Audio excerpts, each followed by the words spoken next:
প্রাচীনকালের চৌ বংশের রানী মে এবং মডার্ন যুগের ছেলে জ্যাক হঠাৎই একটা অলৌকিক ঘটনায় তাদের বিছানা দুটি একই জায়গায় চলে আসে। কি হবে তারপর তাদের সাথে এবং তাদের সম্পর্কের পরিণতি কি হবে, শেষ অবধি কি তারা একসাথে থাকতে পারবে? প্রাচীন আর মডার্নের মিশ্রণের এই চাইনিজ ড্রামাটা আমি শিওর তোমাদের খুব ভালো লাগবে। তাহলে চলো আজকের এক্সপ্লেনেশন শুরু করা যাক। আর শুরু করার আগে তোমরা কিন্তু সাবস্ক্রাইব করতে একদম ভুলো না। তো ড্রামার শুরুতে আমরা আমাদের প্রধান চরিত্র জ্যাককে দেখতে পাই, যে একটি সুপার মার্কেটে বসেছিল। জ্যাক ভাবছিল যে মা বাবা তোমরা কি আর আমাকে অন্য কিছু দিয়ে যেতে পারলে না, শেষ অবধি এই সুপার মার্কেটটাই দিয়ে গেলে। এর জন্য আমার এখন চাকরি বাকরি ছেড়ে দোকানে বসে থাকতে হচ্ছে। এমনকি এর জন্য আমার গার্লফ্রেন্ডের সাথেও আমার ব্রেকআপ হয়ে গেল। তাছাড়া এই শুনশান জায়গায় কেই বা জিনিসপত্র কিনতে আসবে? এবার ততক্ষণে দোকান বন্ধ হওয়ার সময় হয়ে গেছিল এবং জ্যাক খুশি মনে দোকান বন্ধ করতে যায়, কিন্তু তখনই সেখানে উপস্থিত হয় ভিক্ষুক বেশধারী একজন অলৌকিক শক্তি সম্পন্ন মানুষ। এবং তিনি জ্যাকের কাছে কিছু খাবার ভিক্ষা চান। জ্যাক তাকে খুবই ভালোভাবে ভিতরে নিয়ে যায় এবং তাকে বানরুটি খেতে দেয়। এমনকি জ্যাক তাকে বলে যে তোমার যদি এতে পেট না ভরে তুমি যা খুশি তাই নিয়ে নাও। এবার শীত ছিল বলে জ্যাক তার জন্য গরম জলও আনতে যায়। ভিক্ষুকটি ভাবে যে এই দুনিয়ায় এত ভালো মানুষ থাকবে সেটা আমি কল্পনাও করিনি। তোমার জন্য আমি শীঘ্রই অসামান্য কিছু পুরস্কারের আয়োজন করব। এবং তিনি একইভাবে জাদু বলে সেখান থেকে অদৃশ্য হয়ে যান। কিন্তু তার লাঠিটা সেখানেই ছিল এবং সেই লাঠিতে ঝুলছিল একটা লকেট। জ্যাক সেই লকেটটা নিয়ে বাড়ি চলে আসে। এবার লকেটটা দেখিয়ে বোঝা যাচ্ছিল সেটার অপর একটা অর্ধেক অংশ আছে। এবার আমরা জ্যাককে দেখতে পাই যে কিনা রাতে ঘুমানোর আগে কিছু ম্যাগাজিন পড়ছিল এবং সেই ম্যাগাজিনে আমরা তার ফেভারিট হিরোইনের ছবিও দেখতে পাই। এবার অন্যদিকে আমরা প্রাচীন কালের দৃশ্য দেখতে পাই এবং আমরা উত্তর চীনের সম্রাজ্ঞী মেই হুরাংকে দেখতে পাই। মেই স্নান করছিল এবং মেইকে দেখতে পুরোই জ্যাকের ওই ফেভারিট হিরোইনের মতো ছিল। তারপরই আমরা মেয়ের হাতে জ্যাকের সেই লকেটের বাকি অর্ধেক ভাগটা দেখতে পাই, যেটা হাতে ধরে মেয়ে ভাবে যে বর্তমানে উত্তর চীনের চৌ সাম্রাজ্যের মধ্যে নানা রকম সমস্যা চলছে। অন্তর্দ্বন্দ্ব এবং বহির্দ্বন্দ্ব নিয়ে চৌ সাম্রাজ্য একদম জর্জরিত। তার বাবা মারা যাওয়ার আগে এই লকেটটা তাকে দিয়ে গেছিল। তাই জন্য সে বাবার কথা ভাবছিল যে বাবা তোমার এই লকেটটা কি আমার কোনো সমস্যার সমাধান করতে পারবে। এবং সেই লকেটটি তার বিছানার কাছে ঝুলিয়ে শুতে চলে যায়। অন্যদিকে জ্যাক ও তার লকেটটি বিছানার মাথার কাছে ঝুলিয়ে শুয়েছিল এবং তখনই ঘটে সেই অদ্ভুত ঘটনা। তারা দুজন ঘুমানোর পরই প্রাচীনকালের সম্রাজ্ঞী মেই এবং বর্তমান সময়ের জ্যাকের সময়কালের মধ্যে কিছু ম্যাজিক হয়ে যায় এবং তাদের বিছানা দুটি পাশাপাশি চলে আসে। এবং এই দুই সময়কালের মধ্যে একটা পোর্টাল মতো সৃষ্টি হয়। মেই হঠাৎ পাশ ফিরতে গিয়ে দেখে সেখানে অচেনা একটি ছেলে এবং মেই তো তার তলোয়ার তুলে নেয়, কারণ সে তো জ্যাককে চোরই ভেবেছিল। এবং সে তো জ্যাকের হাত পাও বেঁধে ফেলে। জ্যাকও তাকে দেখে অবাক হয়ে যায়, কারণ এই হিরোইনের ফটোই তো সে ম্যাগাজিনে দেখছিল। মেই বলে যে তোমার সাহস হলো কি করে আমার নাম ধরে ডাকার? আমি চৌ সাম্রাজ্যের রানী মে। জ্যাক ভাবে যে কিন্তু চৌ সাম্রাজ্য তো হাজার বছর আগেই ধ্বংস হয়ে গেছিল, তাহলে কি আমি অতীতে চলে এলাম? মেয়ে তাকে বলে যে সত্যি করে বলো তুমি কে, আমার শোয়ার ঘরে তুমি কি করে এলে? জ্যাক বলে যে আমাকে কিছু করো না, তুমি ভালো করে দেখো তুমিই আমার বাড়িতে এসেছো। এবং মেয়ে দেখে যে সত্যিই তো সব কিছুই অন্যরকম। জ্যাক বলে যে মহারানী মেয়ে, আপনাকে 21st সেঞ্চুরিতে স্বাগতম। 1000 বছর পরের দুনিয়াটা কিছুটা এরকমই হবে।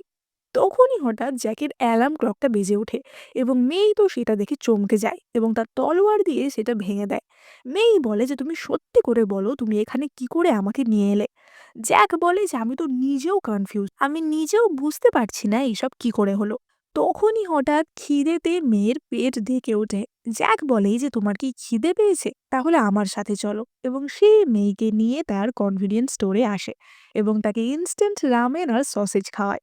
মহারানী তো নুডলস খেয়ে প্রচন্ড খুশি হয়, কারণ সে তো এরকম খাবার কখনো খায়নি। জ্যাক বলে যে আপনার যত খুশি আপনি এখান থেকে নিয়ে খান, কিন্তু মহারানী আজকে যেটা হলো সেটা মনে হয় আমাদের সিক্রেট রাখাই ঠিক হবে, তা না হলে অনেক লোকেরই বিপদ হতে পারে। কিন্তু মহারানী এসব কি শুনবে? সে তো তখন নুডলস খেতেই ব্যস্ত ছিল। মেয়ে বলে যে, "হ্যাঁ বুঝেছি। কিন্তু একটা কথা বলো যে বাইরে এত ঠান্ডা আর তোমার এই ঘরটা এত গরম কি করে?" জ্যাক তাকে তখন এয়ার কন্ডিশনার দেখায় এবং বলে ওটা হচ্ছে এয়ার কন্ডিশনার, ওটা থেকে ঠান্ডা এবং গরম হাওয়া দুটোই বেরোয়, তাই গরমকালে আমরা ঠান্ডা থাকতে পারি আর শীতকালে গরম। এই বলে জ্যাক মেয়েকে একটা হিটিং প্যাড দেখায় এবং সেটা দেখে মেয়ে তো খুব অবাক হয়। মেয়ে ভাবে যে এত ছোট্ট একটা জিনিস এতটা গরম। এবার তখনই মেয়ের কর্মচারী মুনের আওয়াজ আসে এবং সে মহারানীকে ডাকছিল। জ্যাক বলে যে তাড়াতাড়ি ফিরে চলো, তোমার কর্মচারী যদি জেনে যায় তাহলে আমাদের রহস্য ফাঁস হয়ে যাবে। এবং সে তাড়াতাড়ি করে মেয়েকে আবার তার যুগেই নিয়ে আসে। আসলে তাদের দুজনের ঘরের মধ্যে দুটো সময়কালের মধ্যে তো একটা পোর্টালি তৈরি হয়ে গেছিল, তাই তাদের দুজনের বিছানা পাশাপাশি চলে এসেছিল এবং মাঝখানে দেওয়ালটা ছিল না। অর্থাৎ একদিকে 21st সেঞ্চুরি এবং আর একদিকে তার থেকে হাজার বছর আগের সময় চলছিল এবং সেখানে একটা পর্দা লাগানো ছিল। আর মেয়ের অঙ্গরক্ষক মুন হঠাৎ করেই জ্যাককে মেয়ের ঘরে দেখে অবাক হয়ে যায় এবং সে বলে যে এটাকে। মেই বলে যে ওটা বিদেশ থেকে আসা একজন চিত্রশিল্পী, আমার এখানে আঁকতে এসেছে। আসলে সে মিথ্যে করে কিছু একটা গল্প বানিয়ে বলে দিয়েছিল। মুন মেয়ের বিছানার কাছে সিনচেনের পর্দাটা দেখতে পায় এবং বলে যে এটাই কি ওনার তৈরি আঁকা। জ্যাক বলে যে হ্যাঁ হ্যাঁ। মেই তাকে বলে যে তুমি কি বলতে এসেছো সেটা বলো, এবং মুন বলে যে যুদ্ধক্ষেত্রে আর্মির খাওয়ারই কমতি পড়েছে। মেই এই কথা শুনে একটু অবাক হয়ে যায় এবং সঙ্গে সঙ্গে তার সভায় রওনা দেয়। মেয়ের সভায় আমরা রাজকুমার বেন ওয়াংকে দেখতে পাই। মেয়ে সভায় গিয়ে জিজ্ঞাসা করে যে এমন কি হলো যে সৈন্যদের খাবার কম পড়ে গেল। বেন বলে যে ফান্ডের অভাবে সেনাদের খাবার দেওয়া যাচ্ছে না। মেই বলে যে কিন্তু গতকালই তো আমি আপনাকে 10 দিনের রেশন এবং ঘাসের টাকা দিলাম, সেটার কি হলো? বেন বলে যে খাবারের দাম 10 গুণ বৃদ্ধি পেয়েছে, তাই আপনি যে টাকাটা দিয়েছেন তাতে একদিনের বেশি চলবে না। মেই বলে যে 10 গুণ বৃদ্ধি সেটা কি করে সম্ভব? এবং বেন তখন তার আবিষ্কৃত কম্প্রেশন কুকি দেখায় এবং বলে যে এটা খেলে সৈনিকদের সারাদিন আর কিছু খেতে হবে না। আপনি ফান্ড দিলে সৈনিকরা খাবার পাবে আর না দিলে পাবে না। মেই বলে যে আপনি কি আমাকে ভয় দেখাচ্ছেন? যাই হোক না কেন আমার সৈন্যদের আমি কিছু হতে দেব না। এবার মুন মেইকে খবর দেয় যে বেন হয়তো সত্যিই আর সৈন্যদের কোনো রকম সাহায্য করবে না। মেই বলে যে আমাদের সভায় এত বিজ্ঞ পণ্ডিত লোকজন, তা এমন কি কেউ নেই যে এইরকম কুকি বানাতে পারবে? যে বানাতে পারবে তাকে আমি পুরস্কৃত করব, যাও এক্ষুনি গিয়ে সবাইকে বলো। এবার তখনই সেখানে জ্যাক হাজির হয় এবং সে এসেই মেয়ের বিছানা থেকে তার একটা অন্তর্বাস পায়। মেয়ে তো তার দিকে তলোয়ার নিয়ে ছুটে যায় এবং তার হাতের কুকিটা জ্যাকের দিকে ছুঁড়ে মারে। জ্যাক বলে যে এই জিনিস তোমাদের সময় এলো কি করে? মেই বলে যে তুমি কি এটার ব্যাপারে জানো? তুমি কি এটা বানাতে পারবে? বেন ওয়াং আমাদের মিলিটারি রাশন বন্ধ করার থ্রেট দিচ্ছে। সৈন্যরা যদি ঠিকমতো খেতে না পায় তাহলে লড়বে কি করে?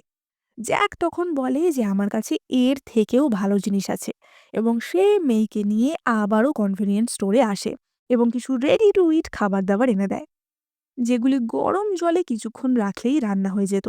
আর সেখানে ছিল নানা রকম খাবারের অপশন। জ্যাক মেইকে সেই সমস্ত খাবার রান্না করে দেখায়। মেই তো অবাক হয়ে যায় যে কি করে একটা মাত্র পাত্র তাতেই সব রান্না হয়ে গেল। এমনকি সব খাবার এত সুস্বাদু যে রাজপ্রাসাদের বাবুর্চিও মনে হয় এত ভালো রান্না করতে পারবে না। মেই একের পর এক রান্না টেস্ট করে এবং তার তো মনই ভরছিল না। সে বলে যে বেনের ওই কম্প্রেসড কুকিজের থেকে এটা তো হাজার গুণে ভালো। মেই বলে যে আমি এগুলো কিনতে চাই, মাসে 1 লাখ টাকা করে লাগবে। জ্যাক অবাক হয় যে 1 লাখ টা, এমনিতেও তো তার দোকানে সেল হতো না, এবার তো সে বড়লোক হয়ে যাবে। এবার অন্যদিকে আমরা মেয়ের সেনা দলের দৃশ্য দেখতে পাই। সেখানে বেন ওয়াং তার সৈন্যদের ওই কম্প্রেশন কুকিজের লোভ দেখাচ্ছিল কিন্তু তাদের খেতে দিচ্ছিল না। আসলে বেন চাইছিল মেয়ের সৈন্যদের তারই বিরুদ্ধে খেপিয়ে দিতে। সে বলে যে তোমাদের রানী আসলে তোমাদের কথা ভাবে না, কিন্তু এতে আমার কিছুই করার নেই। আমারও তোমাদের জন্য খুবই কষ্ট হচ্ছে। সৈন্যরাও খাবার না পেয়ে প্রচন্ড খেপে যাচ্ছিল।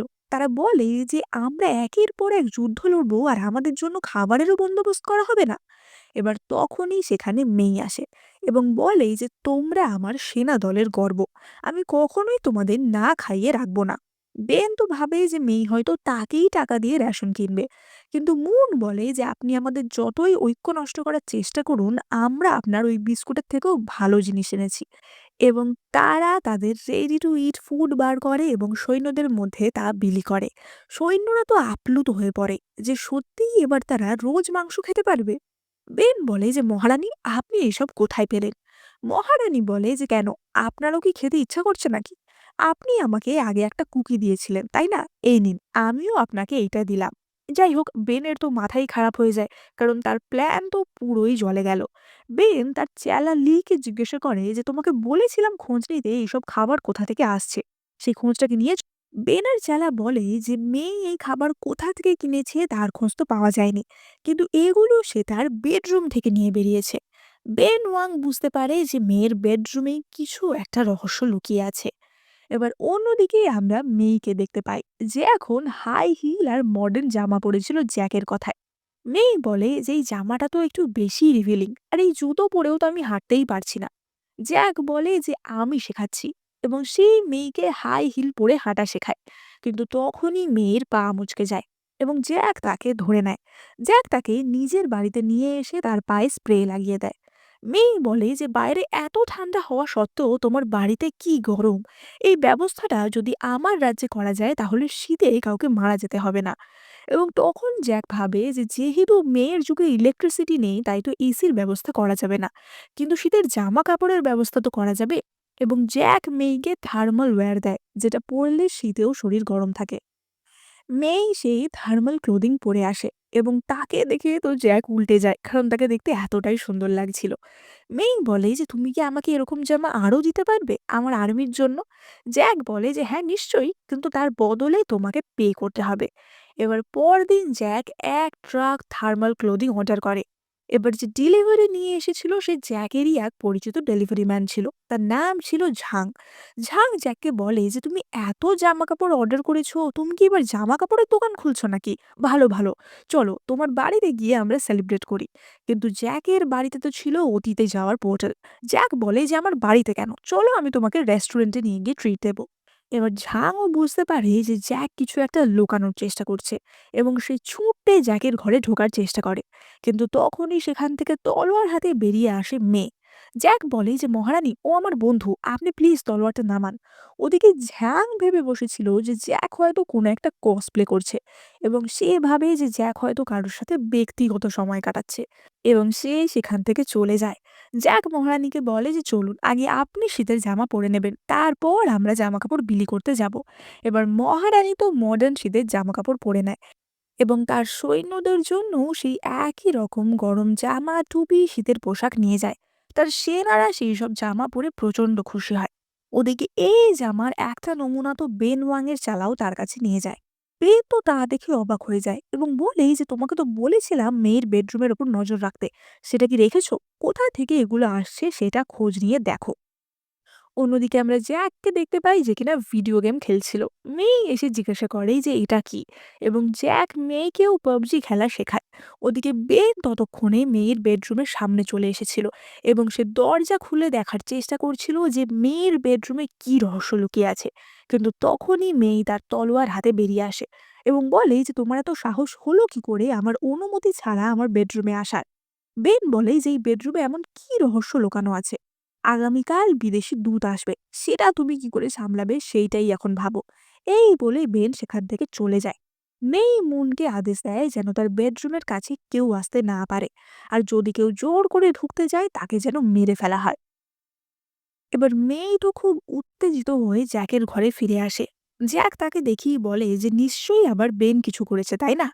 মেয়ে বলে যে আমি বুঝতে পারছি না বেন হঠাৎ এমন কি করে হয়ে গেল। ও আগে একদম গাধা পাগল টাইপের ছিল, কিন্তু 3 বছর আগে ও একটা কুয়োতে পড়ে যায় এবং তারপর হঠাৎই বুদ্ধিমান হয়ে যায়। তারপর নানা রকম জিনিস নিয়ে এক্সপেরিমেন্ট করে লোকের মন জেতার চেষ্টা করে। এমনকি এখন তো মনে হচ্ছে ও আমার সিংহাসনের দিকেও হাত বাড়াচ্ছে। আর যখন বিদেশি দূত এসেছিল আগের বার, ও অনর্গল বিদেশি ভাষায় কথা বলেছে, যাতে ওর পপুলারিটি আরো বেড়ে গেছে। আগামীকাল আবারও সেই বিদেশি দূত আসবে, কিন্তু আমি তো ইংরাজি ভাষাই জানি না। সভাতেই আমার সম্মান তো কমতেই থাকবে। কিন্তু জ্যাক তো ইংরাজি ভাষা জানতো, তাই জ্যাক মেয়ের কানে একটা হেডফোন এবং বুকে একটা ক্যামেরা লাগিয়ে দেয়, যাতে তার সভায় কি হচ্ছে সবই জ্যাক দেখতে পায়। এবার রাজসভায় হংস রাজকুমারী হ্যান্সেল আসে এবং বেন তো তাকে দেখেই ইংরেজিতে কথা বলতে শুরু করে দেয়। সবার অনেকেই তাই দেখে বলে ওঠে যে বেন এত ভাষা জানে, বেন এত বুদ্ধিমান, ওরই তো রাজা হওয়ার কথা। কিন্তু তখনই মেই ইংরেজিতে বলে ওঠে যে good morning, nice to meet you. লোকজন তো বেশ অবাক হয়ে যায় যে সম্রাজ্ঞীও এই ভাষা জানে, এবং এই ভাষা শুনে রাজকুমারী হ্যান্সেলও প্রচন্ড খুশি হয় এবং সে বলে যে আমাদের দেশে একটা কঠিন সমস্যার সমাধান কেউ 100 বছর ধরেও করতে পারছে না, সেইটা দেখি তোমাদের মধ্যে কেউ করতে পারে কিনা। এবং হ্যান্সেল একটি অঙ্ক দেখায়, যেটা দেখে সবারই তো চক্ষু ছানা বড়া হয়ে যায়, কারণ কেউ এরকম অঙ্কের কথাই জানতো না। কিন্তু জ্যাক তার ক্যামেরার মাধ্যমে সেই অঙ্কটা দেখতে পায় এবং অঙ্কটা দেখেই সে চিনতে পারে। অন্যদিকে সবাই বলছে যে প্রশ্নই বুঝতে পারছি না, তো অঙ্কের উত্তর দেব কি। তখনই বেন চালাকি করে বলে ওঠে যে আমি উত্তর জানি, কিন্তু যেখানে সম্রাজ্ঞী নিজে উপস্থিত সেখানে আমি কি আর উত্তর দেব, সেটা উনিই দিক। ওদিকে জ্যাক ততক্ষণে প্রশ্নটা গুগলে স্ক্যান করে তার উত্তর দেখে নেয় এবং মেয়েকে সেই অঙ্কটা সলভ করতে সাহায্য করে, এবং মেয়ে গড় করে পুরো অঙ্কটার সমাধান করে দেয়। হ্যান্সেল তো প্রচন্ড খুশি হয় এবং মেয়ের সামনে বউ করতে থাকে। হ্যান্সেল এতই খুশি হয় যে মেয়ের সাম্রাজ্যকে সে একটা বিশাল পরিমাণ অর্থ অনুদান হিসেবে দেয়। ওদিকে জ্যাক তখন মেয়েকে বলে যে আমি তোমাকে এত সাহায্য করলাম, তোমার সম্মান রক্ষা করলাম, তার বদলে আমি কি পাবো। মেই বলে যে এখান থেকে আমি ফিরে গিয়ে তোমাকে রিওয়ার্ড দেব। জ্যাকের মনে তো রিওয়ার্ড মানে অন্য কিছুই ছিল। এবার মেই ফিরে আসে এবং জ্যাক বলে যে আমার রিওয়ার্ড কই। মেই বলে যে তোমার পুরস্কার আমি রেডি করে রেখেছি। জ্যাক তখনই তাকে কিস করার জন্য মুখ বাড়ায়, কিন্তু মেই তাকে স্বর্ণ মুদ্রা উপহার স্বরূপ দেয়। এবার সেটাও কিছু কম ছিল না। জ্যাক সেই স্বর্ণ মুদ্রাগুলি নিয়ে বর্তমান সময়ের এক বিক্রেতার কাছে আসে। এবার শুধুমাত্র সোনা বলেই না, জিনিসগুলির ঐতিহাসিক মূল্য অনেক বেশি ছিল, তাই জ্যাক সেগুলোর বদলে 1 বিলিয়ন টাকা পায়। জ্যাক ওই লোকটিকে জিজ্ঞাসা করে যে আপনি তো ইতিহাসের ব্যাপারে অনেক কিছুই জানেন, আপনি কি বেন ওয়াং নামে কোনো রাজাকে চেনেন। লোকটি বলে যে হ্যাঁ, বেন ওয়াং তো জ্ঞানী রাজা নামে পরিচিত ছিল। একটা দুর্ঘটনার ফলে হঠাৎই সে খুব বুদ্ধিমান হয়ে গেছিল এবং তার সময়কালের চেয়ে অনেক আগের বহু জিনিসও আবিষ্কার করেছিল। এবং ইতিহাসে বলা হয় সে নাকি জ্যাক নামের একটা কোনো শত্রুকে খুঁজছিল। জ্যাক তো অবাক হয়ে যায় যে আমাকে কেন খুঁজবে। লোকটি বলে যে তুমি অবাক হচ্ছ কেন, সে তো 1000 বছর আগের ঘটনা। কিন্তু জ্যাক তো জানতো যে এই জ্যাক সে নিজেই। এবার জ্যাক যখন ওই দোকান থেকে বেরোচ্ছিল তখনই তার ধাক্কা লাগে তার এক্স গার্লফ্রেন্ড হিরাকু এবং তার বর্তমান বয়ফ্রেন্ড স্যামের সাথে। হিরাকু বলে ওঠে যে ওমা, এটা আমার সেই গরিব এক্স বয়ফ্রেন্ডটা নাকি। স্যাম বলে যে তোমার তো নাকি একটা দোকান ছিল, তা তুমি এখানে কি করছো। জ্যাক তাদের বলে যে তাতে তোমাদের কি, এবং সে সেখান থেকে চলে যায়। কিন্তু স্যাম আর হিরাকু সেই দোকানের লোকটিকে ঘুষ খাইয়ে তার থেকে জানতে পারে যে জ্যাক অনেক স্বর্ণ মুদ্রা বেচতে এসেছিল। তাই স্যাম আর হিরাকু প্ল্যান করে যে তারা জ্যাকের টাকাগুলো হাতিয়ে নেবে। এবার জ্যাক বাড়ি এসে মেয়েকে খুঁজছিল এবং সে দেখে যে মেয়ে খুবই অসুস্থ এবং তার জ্বর হয়েছে। মেই বলে যে আমার কাছে এসো না, আমাদের রাজ্যে সবারই এরকম অসুস্থতা হচ্ছে। জ্যাক তাকে জিজ্ঞাসা করে যে তোমার কি কি সমস্যা হচ্ছে বলো। এবং মেয়ে বলে যে খুবই দুর্বল লাগছে, গলা ব্যথা করছে, গায়ে হাত পায়েও ব্যথা করছে। এবং জ্যাক সঙ্গে সঙ্গে তার মেডিকেল কিট নিয়ে আসে এবং মেয়ের স্যালাইভা টেস্ট করে দেখে, এবং সে দেখে বুঝতে পারে যে মেয়ের কোভিড হয়েছে এবং সে তাকে সেই মতো ওষুধ দেয়। মেয়ে তো ওষুধ খেয়েই ঘুমিয়ে পড়ে, কিন্তু জ্যাকও তার বিছানার কাছে সারা রাত বসে থাকে। ঘুম ভেঙে মেয়ে দেখে যে জ্যাক তার বিছানাতেই মাথা রেখে ঘুমিয়ে পড়েছে। মেয়ে ভাবে যে জ্যাক তো তার কেউ না, কিন্তু তা সত্ত্বেও সে তার এত খেয়াল রাখছে। তখনই জ্যাকের ঘুম ভেঙে যায় এবং মেয়ে তাকে বলে যে এই ওষুধ আমার আরো চাই, আমার রাজ্যবাসীকে আমি এই ওষুধ দিতে চাই, না হলে এই প্লেগের হাত থেকে তাদের বাঁচানো যাবে না। জ্যাক বলে যে দেখো, এই ওষুধ দিয়ে তুমি তাদের সিমটমগুলো দূর করতে পারবে, কিন্তু যদি প্লেগের প্রকোপ থেকে তোমার সাম্রাজ্যকে বাঁচাতে চাও, তাহলে সব এলাকা ডিসইনফেক্ট করতে হবে, স্টেরিলাইজ করতে হবে এবং সব নাগরিকদের ভ্যাকসিন দিতে হবে। মেয়ে বলে যে ভ্যাকসিন, সেটা আবার কি। জ্যাক বলে যে দাঁড়াও, এক্ষুনি আনছি, এবং সে ইঞ্জেকশন নিয়ে আসে। মেয়ে তো খুব হট ভাবে তার জামা নামিয়ে দেয় ভ্যাকসিন নেওয়ার জন্য। মেয়ে বলে যে এটা তো নিশ্চয়ই খুব দামি হবে। জ্যাক বলে যে কোনো চিন্তা নেই, আমি সব সামলে নেব। ফলে এই ভ্যাকসিন তার সাম্রাজ্যের লোকদেরও দেওয়া হয় এবং সাম্রাজ্যকে কোভিডের হাত থেকে বাঁচানো হয়। মেই জ্যাককে বলে যে আমার সকল রাজ্যবাসীর তরফ থেকে আমি তোমাকে ধন্যবাদ জানাচ্ছি। জ্যাক বলে যে ওভাবে না, তুমি যদি সত্যিই আমাকে ধন্যবাদ জানাতে চাও তাহলে আমাকে একটা কিস দাও। মেয়ে তো লজ্জা পেয়ে যায় এবং তাকে কিস দিয়ে ছুটে পালায়। অন্যদিকেই আমরা বেন ওয়াংকে দেখতে পাই, যে কিনা তার সৈন্যদের দিয়ে মাস্ক উৎপাদন করাচ্ছিল। এবার তখনই সেখানে লি আসে এবং বেন তাকে জিজ্ঞাসা করে যে কি পুরো শহরে ভালো করে রোগটা ছড়িয়েছে তো? 3 দিন দাঁড়াও, তার মধ্যেই সবার কোভিড হয়ে যাবে। আসলে বেনই পুরো সাম্রাজ্যতে এই জীবাণু ছড়িয়েছিল, যাতে শহরের সবাই রোগে আক্রান্ত হয় এবং বেন তার মাস্ক বানিয়ে আবার সবার কাছে পপুলার হতে পারে। কিন্তু লি তাকে জানায় যে হাসপাতাল থেকেই সবাইকে ফ্রিতে ভ্যাকসিন দেওয়া হচ্ছে, তাই তার বানানো মাস্কের আর কোনো দরকার পড়বে না। লি বলে যে মহারানীর বেডরুম থেকেই এই জিনিসগুলি বার করা হচ্ছে, আর তার বেডরুমের চারপাশের পাহারা আরো বেশি কড়া করে দেওয়া হয়েছে। সেই শুনে তো বেনের মাথা আরো খারাপ হয়ে যায়। সে বলে যে বেডরুম বেডরুম কি আছে ওই বেডরুমে? এবার অন্যদিকে জ্যাকের এক্স হিরাকুকে আমরা দেখতে পাই, যে কিনা তার বয়ফ্রেন্ড স্যামের সাথে জ্যাকের উপর নজর রাখছিল। এবার তারা দেখে যে জ্যাক বাক্স বাক্স ভ্যাকসিন অর্ডার করছে। হিরাকু বলে যে এমন নয় তো যে কোনো বড় রোগ পৃথিবী ধ্বংস করে দেবে, তাই জন্য আগে থেকেই ওসব ভ্যাকসিন জমিয়ে রাখছে। স্যাম বলে যে আরে এইসব বাজে কথা ছাড়ো, নিশ্চয়ই ওর ঘরে কিছু একটা রহস্য আছে, আমাদের সেখানেই যেতে হবে। তখনই হিরাকু জ্যাকের বাড়ির একটি চাবি বার করে এবং বলে যে আমরা রিলেশনে থাকাকালীন ও আমাকে এটা দিয়েছিল, এবার এটাই আমরা কাজে লাগাবো। অন্যদিকে ভ্যাকসিন দিয়ে সাহায্য করার ফলে মেই জ্যাককে আরো স্বর্ণমুদ্রা এবং জ্যাক তার বদলে মেয়েকে একটি ইলেকট্রনিক ম্যাসাজার দেয়, যেটা তার ঘাড়ের ব্যথা কমাবে। ওদিকে হিরাকু আর স্যাম তো জ্যাকের বাড়িতে ঢোকে। এবার তারাও ঢুকে একটু অবাক হয়, কারণ জ্যাককে তো তারা এক্ষুনি এত এত বাক্স নিয়ে বাড়িতে ঢুকতে দেখেছে, কিন্তু বাড়িতে তো কেউই ছিল না, পুরো ফাঁকা, বাক্সও কোথাও নেই। স্যাম বলে যে জ্যাকের বাড়িতে নিশ্চয়ই কোনো সিক্রেট রুম আছে এবং তারা জ্যাকের বাড়ির এদিক ওদিক খুঁজতে শুরু করে এবং তারা জ্যাকের বেডরুমে চলে আসে। বেডরুমে এসেই তারা পর্দাটা দেখতে পায় এবং বলে যে নিশ্চয়ই ওই পর্দার আড়ালেই কিছু একটা আছে। স্যাম তখনই পর্দা সরিয়ে দেখতে যায়, কিন্তু তখনই সেখানে জ্যাক চলে আসে এবং বলে যে তোমার সাহস হলো কি করে আমার বাড়িতে ঢোকার? তোমরা জানো আমি পুলিশে এক্ষুনি খবর দিতে পারি। হিরাকো বলে ওঠে যে তুমি পুলিশে খবর দেবে কি? আমি রিলেশনে থাকাকালীন এখানে কি কি ফেলে গেছিলাম সেগুলোই ফেরত নিতে এসেছি। স্যাম বলে যে তুমি আমাদের পুলিশে দেবে? তুমি নিজে আগে সত্যি করে বলো তো যে এত সোনা তুমি কোথা থেকে পেলে, আর এত ভ্যাকসিন নিয়েই বা তুমি কি করবে? সত্যি কথা বলে আমাদের সাথে ভাগ বাটোয়ারা করে নাও, তাহলে আমরা আর কাউকে বলবো না। জ্যাক বলে যে ওগুলো আমার পারিবারিক সম্পদ। স্যাম বলে যে আমাদের বোকা পেয়েছো নাকি? ঘরের মধ্যে পর্দা টাঙানো, আমরা কি কিছু বুঝি না? এবং সে ছুটতে গিয়ে পর্দা সরিয়ে অন্যদিকে দৃশ্য দেখতে চায় এবং তখনই সেখান থেকে বেরিয়ে আসে মডার্ন ড্রেস পরে মেয়ে এবং স্যামকে সে এক লাথি মেরে সরিয়ে দেয়। হিরাকো বলে যে ও এই জন্য তুমি পর্দা টাঙিয়ে রেখেছিলে? আমার সাথে ব্রেকআপের পর তুমি এই সুন্দরীর সাথে আছো আর ওকেই লুকিয়ে রেখেছিলে? জ্যাক বলে যে হ্যাঁ, তো কি হয়েছে? তোমার সাথে আমার ব্রেকআপ হয়ে গেছে, তো এখন আমি একজনের সাথে থাকবো না 10 জনের সাথে থাকবো সেটা আমার ব্যাপার। স্যাম তখনই নিজের গার্লফ্রেন্ডকে বকা দিয়ে বলে যে এই তুমি কার সাথে কথা বলছো দেখো, এটা তো বিখ্যাত হিরোইন মিস মে। আসলে মেয়েকে তো পুরোই বর্তমান যুগের একজন বিখ্যাত হিরোইনের মতো দেখতে ছিল, তাই জন্যই তাকে দেখে ওরা বেশি অবাক হয়ে গেছিল। স্যাম বলে যে আপনি একজন বিখ্যাত অ্যাক্ট্রেস, কিন্তু এই ফালতু ছেলের সাথে কেন আছেন সেটাই তো আমার কাছে আজব লাগছে। মেই বলে যে জ্যাক আমার বয়ফ্রেন্ড। স্যাম বলে যে কিন্তু মিস, একটা ভিখারি একটা দোকান চালায় মাত্র, ও আপনার যোগ্যই না। মেই বলে যে তাতে তোমার কি, ভাগো এখান থেকে। হিরাকুও স্যামকে ধাক্কা দিয়ে চলে যায় এবং তারা সেখান থেকে বিদায় নেয়।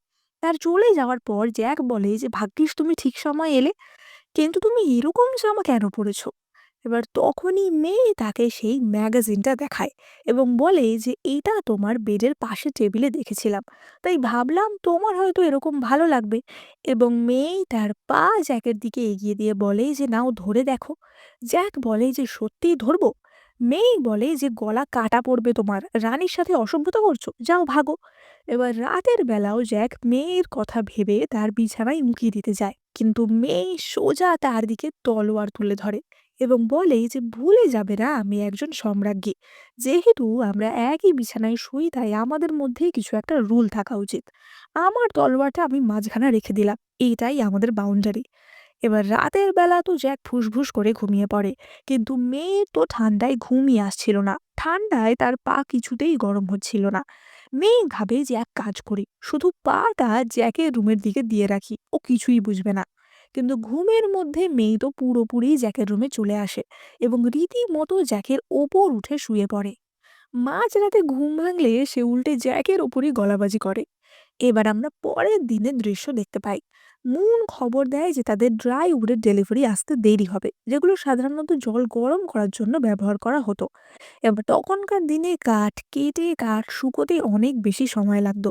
তাই জন্য জ্যাক তাদের সাথে সোলার হিটারের পরিচয় করিয়ে দেয়, যাতে খুব সহজেই জল গরম হয়ে যাবে। এবার সেই গরম জল পরীক্ষা করতে মেয়ে স্নান করতে যায় এবং জ্যাক দুষ্টুমি করে তখন তার বাথরুমে উকি দেয়। কিন্তু মেয়ে আবারও তলোয়ার দেখিয়ে তাকে সরিয়ে দেয়। জ্যাক বলে যে আরে, আমি তো শুধু জলের টেম্পারেচার চেক করতে এসেছিলাম। যাই হোক, এবার এর বদলেও জ্যাককে স্বর্ণ মুদ্রা এবং নানা দামি দামি গয়না উপহার স্বরূপ দেওয়া হয়। ওদিকে বেন ওয়াং তো সৈন্যদের জন্য একটা বালতি ফুটো করে সাওয়ার বানিয়ে দিয়েছিল।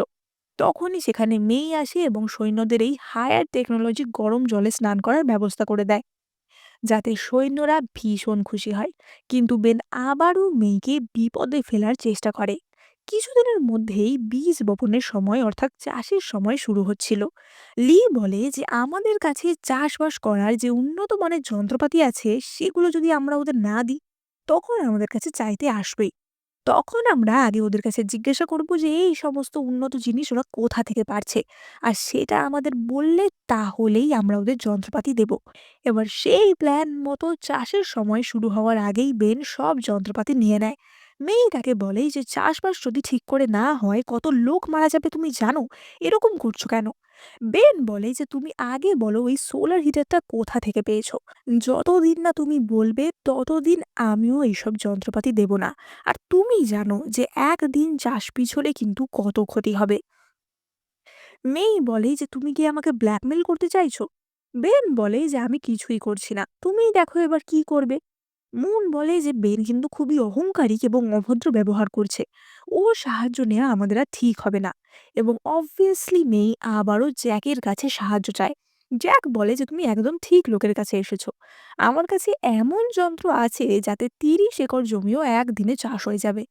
এবার আমরা চাষ জমির দৃশ্য দেখতে পাই, যেখানে চাষিরা কোদাল নিড়ানির সাহায্যে মাটি খোঁড়ার চেষ্টা করছিল এবং বেন তাদের তদারকি করছিল। তখনই সেখানে মেয়ে হাজির হয়। বেন তাকে দেখে বলে যে ও আমার সাহায্য চাইতে এসে গেছো তাহলে। মেই বলে যে আমাকে অত সহজে ব্ল্যাকমেল করা যায় না। বেন বলে যে বাহ তাই, তাহলে আমার তৈরি কোনো যন্ত্রই তোমরা ব্যবহার করতে পারবে না। ওই পুরানো কোদাল ব্যবহার করো, ওতে 1 বছরেও সব জমি চাষ করা যাবে না। মেয়ে বলে যে তাই, তাহলে দেখা যাক কার যন্ত্রে বেশি জোর। আমার যন্ত্র আর তোমার যন্ত্রের মধ্যে কে আগে বেশি জমি চাষ করতে পারে সেটা দেখা যাক। আর প্রতিযোগিতা শুরু হয় এবং বেন তো তার লাঙল মানে একটু হাইটেক লাঙল নিয়ে তৈরি ছিল, কিন্তু তখনও মেয়ে কিন্তু তার জিনিসটা পর্দা চাপা দিয়ে রেখেছিল। বেন বলে যে তুমি একটা দুর্বল মহিলা, এত বড় লাঙল ঠেলবেই বা কি করে।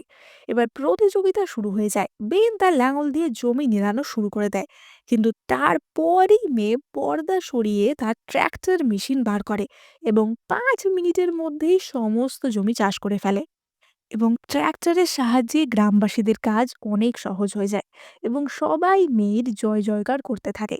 ওদিকে বেনের তো আবারও মুখ ডুবে গেল। সে তো এবার মেয়ের বেডরুমের রহস্য জানার জন্য পাগল হয়ে যায় এবং ঠিক করে যে মেয়ের বেডরুমে যত লোকই পাহারা দিক না কেন সে ওর ঘরে যাবে। এবার বেন রাতের বেলা লুকিয়ে লুকিয়ে মেয়ের ঘরের সামনে আসে এবং বাইরে থেকে জ্যাকের গলা শুনতে পায়। ওদিকে ভেতরে জ্যাক এবং মেই কথা বলছিল। জ্যাক মেয়েকে বলছিল যে আমি মনে হয় বুঝতে পেরেছি যে কেন আমরা এইভাবে একটা টাইম পোর্টাল তৈরি করতে পারলাম। এবং সে তার পেন্ডেন্টটা দেখায়। মেয়েও তখন তার পেন্ডেন্টটা দেখায় এবং তারা বুঝতে পারে যে পেন্ডেন্টের কারণেই এটা সম্ভব হয়েছে। জ্যাক মেয়েকে তার ভাগের পেন্ডেন্টটাও দিয়ে দেয় এবং বলে যে এটা তোমার কাছে যত্ন করে রেখো। কিন্তু এই সব কথা বাইরে থেকে বেন শুনতে পেয়ে যায় এবং মনে মনে ভাবে যে রাত হোক, তারপর আমি এই পেন্ডেন্টের রহস্য সমাধান করছি। এবার রাত হলেই বেন বাইরে থেকে ভিতরে অজ্ঞান করা ধোঁয়া ছেড়ে দেয়, ফলে জ্যাক এবং মেই দুজনেই অজ্ঞান হয়ে যায়। বেন বলে যে এটা আমার লেটেস্ট আবিষ্কার, এটা দিয়ে আমি লোককে অজ্ঞান করে দিতে পারি।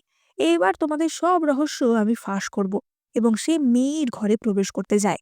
কিন্তু তখনই তার ঘরে থাকা রোবটটি অ্যালার্ম বাজিয়ে দেয় যে ঘরে কেউ ঢোকার চেষ্টা করছে, এবং সমস্ত সৈন্য ছুটে আসে এবং বেন ছুটে পালায়। মুন সঙ্গে সঙ্গে ছুটে আসে এবং মেই ও বেনকে অজ্ঞান অবস্থা দেখতে পায়। সে তাদেরকে অজ্ঞান অবস্থা থেকে ডেকে তোলে এবং বলে যে এই ঘরে কেউ ঢোকার চেষ্টা করছিল, কিন্তু সে পালিয়ে গেছে। আমরা চারদিকে খুঁজছি তাকে ধরা যায় কিনা। জ্যাক বলে যে পালিয়ে গিয়েও কোনো লাভ নেই, কারণ এই রোবটের সাহায্যে তার ছবি আমরা দেখতে পাবো। এবার মেয়ে সেই ছবি দেখে জানতে পারে যে বেনই তার ঘরে আসার চেষ্টা করছিল, এবং মেয়ে ঠিক করে যে এবার তো আর বেনকে ছাড়া যাবে না। ওদিকে বেন তার চেলা লিকে বলে যে ওই জেট পেন্ডেন্টের ব্যাপারে সব খোঁজ খবর নাও। এবার জ্যাক মেয়েকে ওয়াশিং মেশিনও এনে দেয়, যেটা সাহায্যে শীতেও আরামে জামা কাপড় কাচা এবং শুকানো যাবে। যেহেতু মেয়ের সময়কালে ইলেকট্রিসিটি ছিল না, তাই জ্যাক সোলার প্যানেলের মাধ্যমে মেশিন চালানোর ব্যবস্থা করে দেয়। অন্যদিকে বেন্টু একটা বালতিতে কাঠের হাতল লাগিয়ে সেটা ঘুরিয়ে ঘুরিয়ে একটা কাপড় কাচার যন্ত্র আবিষ্কার করেছিল, এবং সে সাধারণ লোকদের সেটার সাহায্যেই জামা কাপড় কেচে দেখাচ্ছিল। কিন্তু সেটা সে সবাইকে ফ্রিতে দিচ্ছিল না, তার বদলে আবার দুটো করে রৌপ্য মুদ্রাও নিচ্ছিল। এক রীতিমতো একটা ব্যবসা খুলে বসেছিল। কিন্তু তখনই সেখানে মেয়ে আসে। মেয়ে সব সাধারণ মানুষদের জন্য একাধিক ওয়াশিং মেশিন বসিয়ে দেয়। বেন বলে যে হা হা হা, ওয়াশিং মেশিন আছে তো কি হয়েছে, ইলেকট্রিসিটিই তো নেই। কিন্তু তখনই মেয়ে তার প্যালেসের উপরে বসানো সোলার প্যানেলগুলো দেখায়, যেগুলোর মাধ্যমে ওয়াশিং মেশিন চালানো যাবে। বেনের তো আবারও প্ল্যান ফেলিওর হয়ে যায়। তখনই লি তাকে আরও একটা বুদ্ধি দেয়। কিছুদিনের মধ্যেই তাদের রাজ্যের বিজ্ঞান স্কলারদের একটি পরীক্ষার কথা ছিল। সেই পরীক্ষার প্রশ্নই বেন ফাঁস করিয়ে দেয়। এবার এই খবর পেয়ে মেয়ে তো প্রচন্ড রেগে যায় এবং আবারও নতুন প্রশ্নপত্র তৈরি করতে বলে। কিন্তু তাই শুনে তার কর্মচারীরা বলে যে একদিনের মধ্যে প্রশ্নপত্র তৈরি করে তা আবার ছাপানো সবার জন্য সেটা সম্ভব না, কারণ পরীক্ষার্থী অনেকজন। বেন বলে যে আমার প্রিন্টিং টেকনোলজি ছাড়া তোমাদের তো আর কোনো রাস্তা নেই। কিন্তু মেই জানতো যে না, তার কাছে তো রাস্তা আছে। সে জ্যাকের প্রিন্টারের সাহায্য নেয় এবং সেই প্রিন্টারের সাহায্যে সব কোয়েশ্চেন পেপার প্রিন্ট করতে সক্ষম হয়, এবং সময়ের মধ্যেই 30,000 প্রশ্নপত্র ছাপিয়ে ফেলে। কিন্তু বেন তারপরেও হার মানে না। সে তার লোকেদের পরীক্ষায় চিটিং করতে উৎসাহিত করে, কিন্তু সেখানেও মেই তাকে মাত দিয়ে দেয়। মেই পরীক্ষায় ওএমআর শিটের ব্যবস্থা করেছিল, যাতে কেউ কারোরটা না দেখে লিখতে পারে। কিন্তু মেই চলে যেতেই সবাই জামা কাপড়ের ভাঁজ থেকে চিট নোট বের করে টুকলি করতে শুরু করে। কিন্তু জ্যাক তখনই তার রোবটের সাহায্যে সবার ওপর নজর রাখছিল, এবং সে সেই ক্যামেরার সাহায্যে দেখতে পায় যে কে কে টুকলি করছে, এবং সে মেইকে খবর দিয়ে দেয়, এবং মেই তাদের সবার পরীক্ষা ক্যান্সেল করে এবং সারা জীবনের মতো তাদের পরীক্ষা থেকে ব্যান করে দেয়। বেনের তো একের পর এক হার হচ্ছিল। তখনই লি তাকে বলে যে আমি একটা জিনিস আবিষ্কার করেছি, এই সব জিনিস রানীর বেডরুম থেকেই আসছে। বেন বলে যে এক কথা আমি 1000 বার শুনেছি, নতুন কিছু জানলে বলো। লি বলে যে আমি ওই পেন্ডেন্টের ব্যাপারে খোঁজ পেয়েছি, এবং সে একটি বইয়ের পাতা দেখায়, এবং আমরা জানতে পারি যে ওই পেন্ডেন্টটি হলো টাইগার এবং ফিনিক্স পেন্ডেন্ট। ওই দুটো একসাথে হলে টাইম এবং স্পেসের মাঝে একটা টানেল সৃষ্টি হয়। বেন বলে যে মেয়ে, এবার আমি বুঝেছি তোমার রহস্য। এক্ষুনি সবাই মেয়ের ঘর ঘেরাও করো। এবার সেই দিনই চালাকি করে বেন মেয়ের যে বডিগার্ড ছিল মুন, তাকে শহর থেকে দূরে সরিয়ে রেখেছিল, যাতে তারা মেয়ের ওপর অ্যাটাক করতে পারে। এবার বেন এবং তার সৈন্যরা মেয়েকে ঘেরাও করে। মেই বলে যে আমাদের এই রহস্যটা কাউকে জানতে দেওয়া যাবে না, এবং সে বাইরে গিয়ে বলে যে বেন ওয়াং, তুমি কি আমার বিরুদ্ধে প্রতিবাদ করতে চাইছো? বেন তখন বলে যে আগে তুমি ঘরের ভিতর কাকে লুকিয়ে রেখেছো সেইটা দেখাও, সেইটা বের করো, না হলে তোমার বিরুদ্ধে আমি এক্ষুনি সৈন্য লেলিয়ে দেব। এবার তখনই জ্যাক বেরিয়ে আসে, এবং সে একটা হভার বোর্ডে করে বেরিয়ে আসে। জ্যাক বলে যে আমি কোনো সাধারণ মানুষ নই, আমাকে দেখে বুঝতে পারছো না, আমি আসলে ভগবান। এক্ষুনি তোমাদের সবাইকে আমি শিক্ষা দেব। এইটা হচ্ছে আমার প্রথম অস্ত্র। এবং সে একটা লাইটার বার করে। জ্যাক ভেবেছিল যে এই সব জিনিস তো প্রাচীনকালের কেউ জানবে না, কিন্তু বেন তখনই সেটা ফুঁ দিয়ে নিভিয়ে দেয় এবং বলে যে এই তোমার অস্ত্রের ছিরি। জ্যাক তখন কোনো উপায় না পেয়ে আল্ট্রাম্যানের একটা স্টিক বার করে। বেন সেটা দেখেও ছুঁড়ে দেয় এবং বলে যে তুমি খেলনা দিয়ে আমাদের ভয় দেখাচ্ছ। জ্যাক তখন বলে যে আসলে আমি আমার আসল অস্ত্র তোমাদের দেখাইনি, এবার আমি বার করছি আমার আসল অস্ত্র। এবং সে তার ফোনটা বার করে, কিন্তু সেটাও বেন চিনে যায়। বেন বলে যে ও ফোন বার করছো, ঠিক আছে এই নাও আমরা পোজ দিচ্ছি, ফটো তোলো। জ্যাক একটু অবাক হয়ে যায় যে বেন এত কিছু কি করে জানলো। সে বলে যে তুমি এত কিছু কি করে জানলে, চলো আমরা একটু ড্রিঙ্ক করতে করতে কথা বলি। বেন বলে যে আমাকে কি বোকা পেয়েছো, তাড়াতাড়ি আমাকে পেন্ডেন্টটা দাও, তারপর আমি সবচেয়ে শক্তিশালী হয়ে উঠব। জ্যাক বলে যে এইসব স্বপ্ন দেখো না, আমি তোমাকে এই পেন্ডেন্ট কখনোই দেব না। বেন বলে যে না দিলে তোমাকে আমি এখানেই মজা দেখাচ্ছি, তোমরা কেউই এখান থেকে বেঁচে যেতে পারবে না। এবং সে মহারানী এবং জ্যাকের ওপর হামলা করতে যায়। কিন্তু তখনই মহারানীর সৈন্যদল এবং মুন সেখানে এসে যায় এবং বেনের সব সৈন্যরা সেখান থেকে পালায়। বেন বলে যে এত জলদি সবাই কি করে এলো, ওদেরকে তো আমরা শহরের বাইরে পাঠানোর ব্যবস্থা করেছিলাম। এবং তখনই জ্যাক দেখায় যে মুনের কাছে একটা ওয়াকি টকি ছিল এবং সেই ওয়াকি টকির মাধ্যমেই মুন জানতে পেরেছিল যে এখানে বিপদ, তাই সে সঙ্গে সঙ্গে সৈন্য নিয়ে ছুটে এসেছিল। এবার মেই তো আর কোনো চান্স নেয় না এবং বেন ওয়াংকে চিরকালের মতো জেলে ঢুকিয়ে দেয়। এবার অন্যদিকে আমরা মডার্ন টাইমে স্যাম অর্থাৎ হীরাকুর বয়ফ্রেন্ডকে দেখতে পাই, যে কিনা তার পূর্বপুরুষদের উদ্দেশ্যে প্রার্থনা করছিল। এবং আমরা দেখতে পাই যে তার পূর্বপুরুষদের মধ্যে একজন ছিল এই বেন ওয়াং। সে তার পূর্বপুরুষদের কাছে প্রার্থনা করছিল যেন সে অনেক ধন সম্পত্তির মালিক হতে পারে এবং সে বারবার বউ করছিল। তখনই তার মাথার কাছে একটা কাগজ এসে পড়ে এবং এই কাগজের টুকরোটা হচ্ছে সেই টুকরোটা যেটা কিনা লি বেনকে দিয়েছিল, যেটাতে লেখা ছিল কিভাবে টাইগার আর ফিনিক্সের পেন্ডেন্টটা মিলিত হলে টাইমের একটা পোর্টাল সৃষ্টি হবে। এবং এইটা পড়ার সাথে সাথেই স্যাম বুঝতে পারে যে তাহলে জ্যাকের ঘরে কি রহস্য লুকিয়ে আছে এবং সে বুঝতে পারে যে এই রহস্য সলভ করলেই সে বড়লোক হতে পারবে। এবার অন্যদিকে আমরা তো মেয়ে এবং জ্যাককে দেখতে পাই, যারা এখন কনভেনিয়েন্স স্টোরে ঘুরে ঘুরে নানা জিনিস শপিং করছিল। কারণ মেয়ের তো এইসব নতুন নতুন খাবার আর নতুন নতুন জিনিস ভীষণই ভাল লাগতো। এবার তারা শপিং টপিং করে জ্যাকের বাড়িতে ফিরে আসে, কিন্তু তখনই সেখানে উপস্থিত হয় স্যাম। স্যাম এসেই বলে যে সম্রাজ্ঞী মেয়ে কোথায় আছে, ওকে এক্ষুনি বার করো। জ্যাক বলে যে সম্রাজ্ঞী মেয়ে, সে তো ইতিহাস বইতে পড়েছি, সে এখানে কি করে আসবে। কিন্তু তখনই জ্যাকের ঘর থেকে মেই বেরিয়ে আসে। স্যাম বলে যে আমি সব কিছু জেনে গেছি, তুমি কোত্থেকে ধন সম্পত্তি পেয়েছিলে, স্বর্ণমুদ্রা কোত্থেকে পেয়েছো, আর তোমার ওই দেওয়ালের পিছনের কি রাজ আছে, তাড়াতাড়ি আমাকে পেন্ডেন্টটা তোমরা দাও। এবং সে মেয়ের গলা থেকে পেন্ডেন্টটা কেড়ে ছিঁড়ে নিয়ে নেয়। সে বলে যে আমার সাথে পাঙ্গা নেওয়ার চেষ্টা করবে না, কারণ আমার পূর্বপুরুষ ছিল চৌ সাম্রাজ্যের বিজ্ঞ রাজা বেন ওয়াং, কিন্তু পেন্ডেন্টের অপর পার্টটা তো তখনও মেয়ের ঘরেই ছিল। স্যাম বলে যে আমি যদি এটা না তাহলে আমি কাউকেই এটা পেতে দেব না, এবং সে পেন্ডেন্টটা মাটিতে ছুঁড়ে ফেলে, যার ফলে পেন্ডেন্টটা ভেঙে যায় এবং পেন্ডেন্টের সমস্ত শক্তি বেরোতে থাকে এবং আবারও টাইম ও স্পেসে কিছু শক্তির আদান প্রদান হয়। মেই ঠেলে জ্যাককে সেখান থেকে সরিয়ে দেয় এবং মেই ও স্যাম সেই শক্তির মাধ্যমেই গায়েব হয়ে যায়। জ্যাক সঙ্গে সঙ্গে ছুটে যায় তার বেডরুমে এবং দেখে যে তার দেওয়াল আবার আগের মতো হয়ে গেছে। একদিকে জ্যাক তার দেওয়াল ধাক্কা দিতে থাকে, অন্যদিকে মেয়ে তার দেওয়ালে ধাক্কাতে থাকে। তারা আবারও আগের মতো যে যার সময় চলে গেছিল এবং তাদের মধ্যেকার যে পোর্টালটা ছিল সেটাও বন্ধ হয়ে গেছিল। তার মানে তারা আর কোনোদিনই মিলিত হতে পারবে না, কারণ মেয়ের সময়কাল তো আজ থেকে হাজার বছর আগের। এবার আমরা কিছু মাস পরের দৃশ্য দেখতে পাই, যে তার কনভেনিয়েন্স স্টোরে বসেছিল এবং সে অ্যাক্ট্রেস মেই অর্থাৎ বর্তমান যুগের যে অ্যাক্ট্রেস যাকে মেয়ের মতো দেখতে ছিল তারই ম্যাগাজিনগুলি দেখছিল। সে মনে মনে ভাবছিল যে আমি তোমাকে কত খোঁজার চেষ্টা করেছি, কত জায়গায় এই জেড পেন্ডেন্টটা আবারও সারানোর চেষ্টা করেছি, কিন্তু কোনো ফলই হয়নি। এবং তখনই সেখানে সেই ভিক্ষুক লোকটি উপস্থিত হয়, যে কিনা একদম প্রথমে এসেছিল।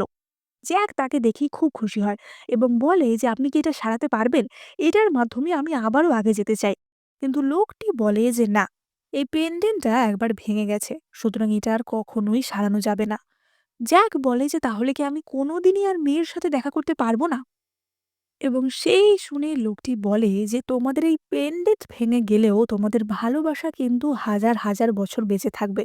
এবং সে সেই কথা বলেই সেখান থেকে তার জাদু বলে বিদায় নেয়। জ্যাক তখনই তার শপের বাইরে বেরিয়ে দেখে যে তার শপের বাইরে একটি দামি গাড়ি এসেছে এবং অনেক লোক সেই গাড়ির দিকে ছুটে আসছে। এবং তখনই সেই গাড়ি থেকে নেমে আসে বিখ্যাত অ্যাক্ট্রেস মেই। অর্থাৎ কিনা আমাদের গল্পের হিরোইন যে কিনা সম্রাজ্ঞী মেয়েরই পুনর্জন্ম, সে এসেই জ্যাককে জড়িয়ে ধরে। অর্থাৎ তাদের লাভ স্টোরি কমপ্লিট হয়। হাজার বছর আগের সেই মেয়ের সাথে তার পুনর্মিলন না হলেও আলটিমেটলি মেয়ে এবং জ্যাকের লাভ স্টোরি কমপ্লিট হয়। অন্যদিকে আমরা আবার প্রাচীনকালের দৃশ্য দেখতে পাই, যেখানে আমরা বেনকে দেখতে পাই। বেন যে কিনা এতবার ফেলিওর হওয়ার পর জেল খাটার পর পুরোই পাগল হয়ে গেছিল। তার কিছুই মনে ছিল না এবং লি তাকে সামলানোর চেষ্টা করছিল।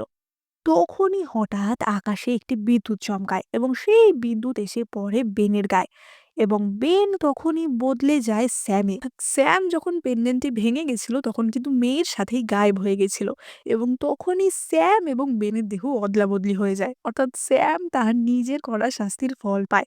এখানেই আমাদের এই মজার এবং রোমান্টিক ড্রামাটা শেষ হয়। আচ্ছা, তোমরা একটা প্রশ্নের উত্তর দাও, যদি তোমাদের কাছে সুযোগ থাকে ভবিষ্যতে অথবা অতীতে যাওয়ার, তাহলে তোমরা কোথায় যাবে? ফিউচারে নাকি পাস্টে?